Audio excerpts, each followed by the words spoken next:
وقال سبحانہ وتعالی الا ان اولیاء اللہ لا خوف علیہم ولا هم يحزنون الذین آمنوا وكانوا يتقون لهم البشرى في الحیاة الدنیا وفي الآخرة لا تبدیل لکلمات اللہ ذلك هو الفوز العظیم۔ اللہ تعالیٰ نے قرآن کریم میں اپنے نیک بندوں کے سلسلے میں ایک بہت ہی اہم بات ذکر کی ہے۔ ان آیتوں میں جو سورہ یونس کی آیت نمبر 62 سے لے کر 64 تک ہے، ان 3 آیتوں میں اللہ تعالیٰ نے اپنے نیک بندے کے سلسلے میں اپنے ولی کے بارے میں یہ بھی بتایا کہ ولی کون ہے، اللہ کا نیک اور صالح بندہ کون ہے، اور یہ بھی بتایا کہ دنیا اور آخرت میں ایسے بندوں کے لیے کیا ہے۔ اللہ تعالیٰ نے فرمایا الا ان اولیاء اللہ لا خوف علیہم ولا هم يحزنون، خبردار اللہ کے اولیاء پر نہ کوئی خوف ہے اور نہ وہ غمگین ہوں گے۔ آخرت کی دنیا میں اللہ تعالیٰ نے ان کے لیے ایسی نعمتیں تیار کر رکھی ہیں کہ ان کے لیے نہ ڈرنے کی ضرورت ہے اور نہ ان کے لیے غم کی ضرورت ہے۔ اللہ تعالیٰ ان کے ساتھ آخرت میں ایسا معاملہ کرے گا کہ نہ انہیں کوئی خوف ہوگا، خوف ان سے ہٹا دیا جائے گا ہمیشہ ہمیشہ کے لیے، اور غم ان سے دور کر دیا جائے گا۔ موت کا خوف، جہنم سے جنت سے نکلنے کا خوف، جنت سے محرومی کا خوف، یا جنت کی نعمتوں میں اپنی چاہت سے زیادہ کم نعمتیں ملنے کا غم، یا جنت چھوٹنے کا غم، اس طرح کی کوئی چیز ان کو نہیں ہوگی۔ نہ انہیں یہ ڈر ہوگا کہ ہم کو جنت سے نکالا جائے گا، اور جو کچھ ان کو جنت میں ملے گا اس کے ملنے میں انہیں کوئی غم نہیں ہوگا کہ ہم نے تمنا بہت بڑی کی تھی اور ملا کم، تو ایسا کوئی غم بھی ان کو نہیں ہوگا۔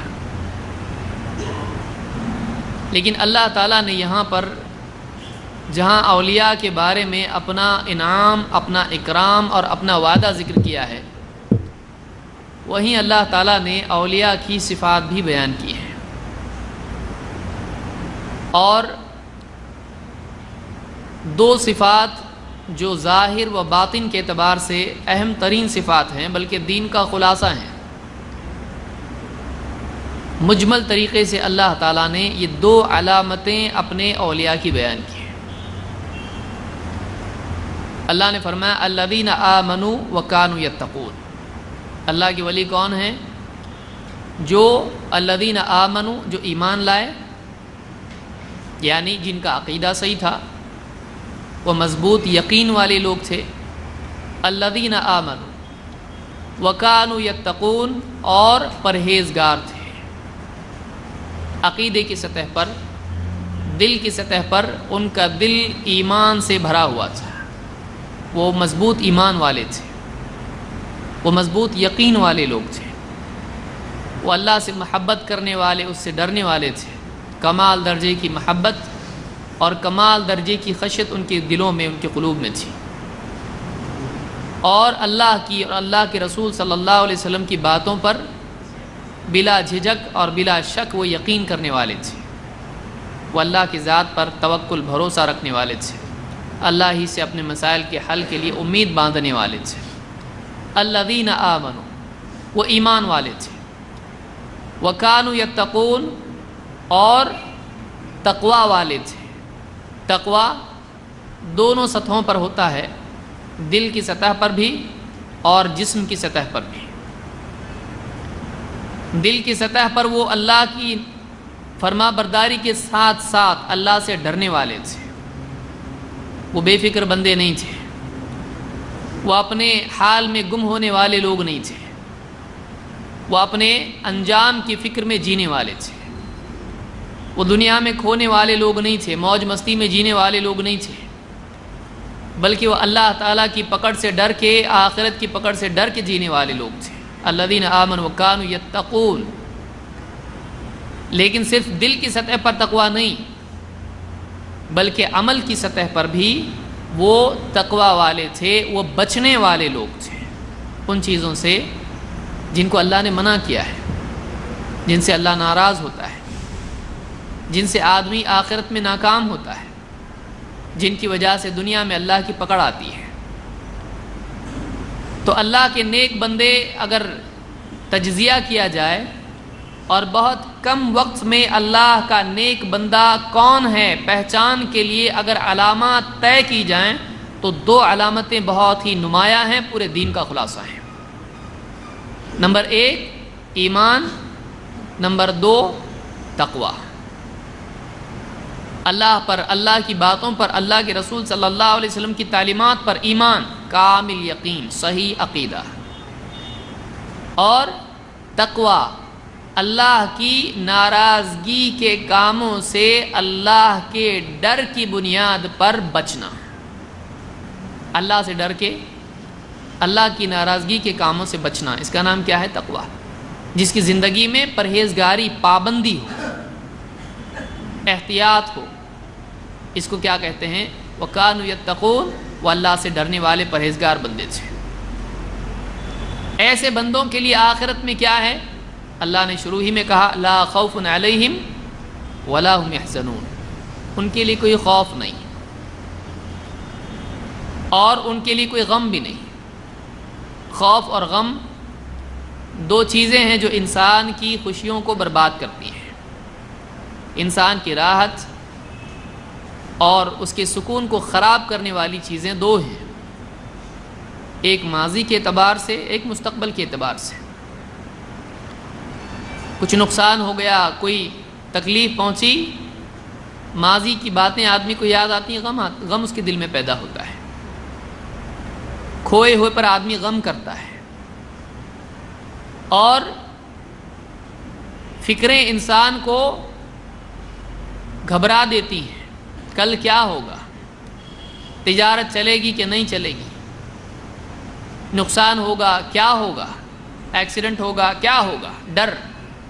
مستقبل کے اعتبار سے ایک انسان اپنے فیوچر کے بارے میں سوچتا ہے، وہ نہیں جانتا کیا ہونے والا ہے، اور وہ ڈرتا ہے کہیں نقصان نہ ہو جائے، کوئی تکلیف نہ آ جائے، تو فیوچر کا آدمی کو ڈر لگا رہتا ہے۔ تو پاسٹ، ماضی غم پیدا کرتا ہے اور فیوچر آدمی کے اندر ڈر پیدا کرتا ہے۔ تو اللہ کے نیک بندے جب آخرت میں جائیں گے تو اللہ تعالیٰ آگے کا خوف ان سے ہٹا دے گا، اور جو دنیا میں کھویا، دنیا کی تکلیفیں، پریشانیاں جو بھی تھیں، ان سب کا غم اللہ تعالیٰ ان سے دور کر دے گا۔ اللہ تعالیٰ کی بہت بڑی نعمت ہوگی کہ اللہ تعالیٰ نعمتیں عطا کرنے کے ساتھ خوف اور غم دونوں سے نیک بندوں کو پاک کر دے گا، جنتیوں کو پاک کر دیا جائے گا، تاکہ وہ پوری طرح سے جنت میں بے فکری کے ساتھ خوش رہ سکیں۔ ایسی زندگی دنیا میں میسر نہیں ہے۔ ایک آدمی دنیا میں خوش ہو لیکن اس کو آگے کی فکر نہ ہو اور پیچھے کا غم نہ ہو، ایسی زندگی دنیا میں ممکن نہیں ہے۔ ہر آدمی کے پاس غم اور فکریں ہوتی ہیں، لیکن اللہ کے اولیاء، اللہ کے نیک بندے، اللہ کی طرف سے ان کے لیے یہ 2 نعمتیں عطا ہوں گی باقی نعمتوں کے علاوہ۔ لیکن یہ آخرت کی نعمتیں ہیں، دنیا میں ایک اور چیز ان کو ملتی ہے، اور اللہ تعالیٰ نے قرآن کریم میں بیان کیا لَهُمُ الْبُشْرَى فِي الْحَيَاةِ الدُّنْيَا وَفِي الْآخِرَةِ، ان کے لیے بشرا ہے، ان کے لیے خوشخبری ہے، دنیا میں بھی اور آخرت میں بھی۔ لَهُمُ الْبُشْرَى فِي الْحَيَاةِ الدُّنْيَا وَفِي الْآخِرَةِ، ان کے لیے خوشخبری ہے دنیا میں بھی اور آخرت میں بھی۔ یہ خوشخبری کیا ہے؟ بعض علماء نے کہا کہ قرآن کریم میں خود اللہ تعالیٰ نے فرمایا ان الذین قالوا ربنا اللہ ثم استقاموا تتنزل علیہم الملائکۃ الا تخافوا ولا تحزنوا وابشروا بالجنۃ التی کنتم توعدون، کہ جب نیک بندہ مرتا ہے تو موت کے وقت فرشتے اس کے پاس آتے ہیں اور اس کو خوشخبری دیتے ہیں ایسے نیک بندے کو جس نے کہا ہو کہ اللہ میرا رب ہے، اور پھر اسی بات پر وہ جمع رہے۔ مرنے کے وقت فرشتے اس کے پاس آتے ہیں اور کہتے ہیں کہ اللہ تخافوا ولا تحزنوا، تم خوف مت کرو، تم غم نہ کرو، وابشروا، اور خوشخبری سنو، بالجنۃ التی کنتم توعدون، اس جنت کی خوشخبری سنو جس کا اب تک تم سے وعدہ کیا جاتا رہا۔ تو یہ کہتے ہیں کہ یہ وہ خوشخبری ہے جو موت کے وقت فرشتے دنیا ہی میں مسلمان کو، ایمان والے کو، اللہ کے نیک بندے کو دیتے ہیں، یہ وہ خوشخبری ہے۔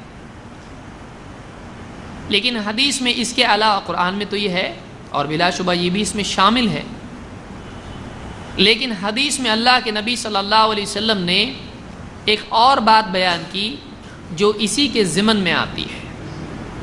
آپ نے فرمایا ایک حدیث میں، جس کو ابن جریر الطبری نے اپنی تفسیر میں ذکر کیا ہے، اور کئی مختلف کتابوں میں الگ الگ سندوں سے حدیث آئی ہے، اللہ کے نبی صلی اللہ علیہ وسلم نے فرمایا الرؤیا الحسنہ ہی البشرا یراها المؤمن او ترا له۔ الرؤیا الحسنہ، اچھے خواب، اچھے خواب یہ خوشخبری ہیں۔ البشرا لہم البشرا، ان کے لیے خوشخبری ہے، نیک بندوں کے لیے خوشخبری ہے، دنیا میں اور آخرت میں بھی ہے۔ تو دنیا میں یہ خوشخبری کیا ہے؟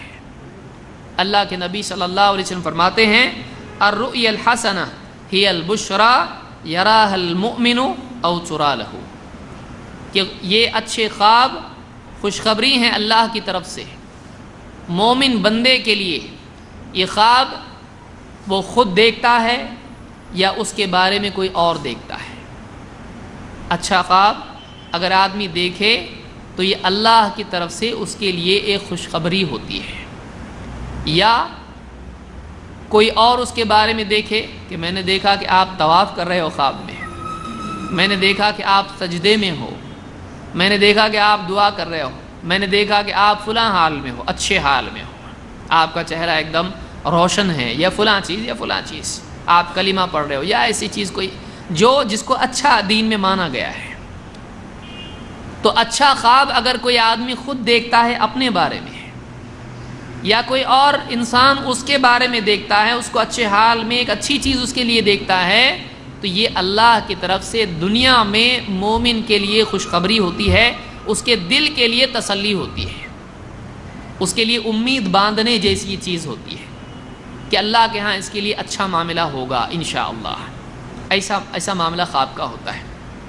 تو اس آیت کے ضمن میں اللہ کے نبی صلی اللہ علیہ وسلم کی حدیث ہے کہ اچھے خواب اللہ کی طرف سے خوشخبری ہوتے ہیں، اور یہ خواب چاہے مومن خود اپنے لیے دیکھے یا کوئی اور اس کے لیے دیکھے، اس کو اچھا خواب دیکھے، اس کو خوشخبری دے، تو یہ اللہ کی طرف سے ایک اچھا معاملہ ایک بندے کے لیے ہوتا ہے۔